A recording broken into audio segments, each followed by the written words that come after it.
Hey guys, welcome to Bennett Place. As many of us are stuck at home right now, we wanted to bring a little bit of Bennett Place history to you. And we're going to start off with probably one of the most important features here at the site, and that's the old Hillsborough Road. This is the Hillsborough to Raleigh Road, or Raleigh to Hillsborough Road, depending on which way you're traveling, is what they would call the road. This road is the I-40 of pre-antebellum North Carolina, would have stretched the populated portions of the state. This is the reason Bennett Place exists. Now, the two major armies, General Johnston's Confederate forces are in Hillsborough, which is about 7 miles in that direction.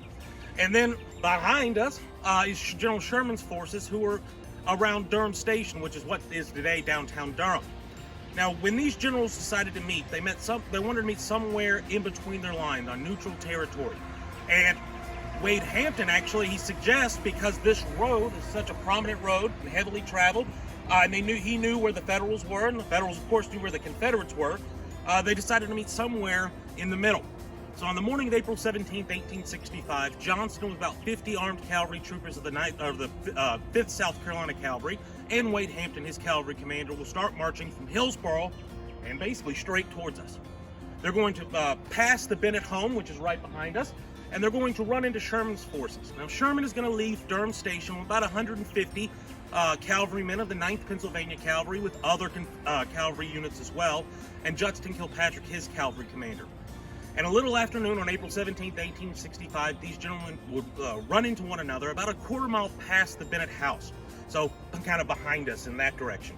Once they meet, Sherman and Johnston agreed that they need to have a one-on-one talk, a private place to talk. They didn't want to have it in open, primarily because, well, does Johnston know President Abraham Lincoln had just been assassinated, and Sherman needs to inform Johnston of this, and they need to do it privately. Well, Johnston, having just passed the Bennett home, seeing how close to the major road it was, says, "Let's come on back." So as you can imagine, James and Nancy Bennett, who are in the middle of planting at this point, or getting ready to plant, they see two generals with hundreds of Confederate and Federal troops, heavily armed, marching down this road, and two of them hop off, get right in front of the house with the gate, and ask to use the home.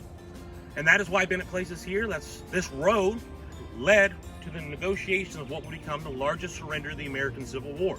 Johnston on April 26th will ultimately surrender 89,270 Confederate soldiers and sailors and 4 Confederate states, North and South Carolina, Georgia, and Florida, effectively bringing the American Civil War to an end.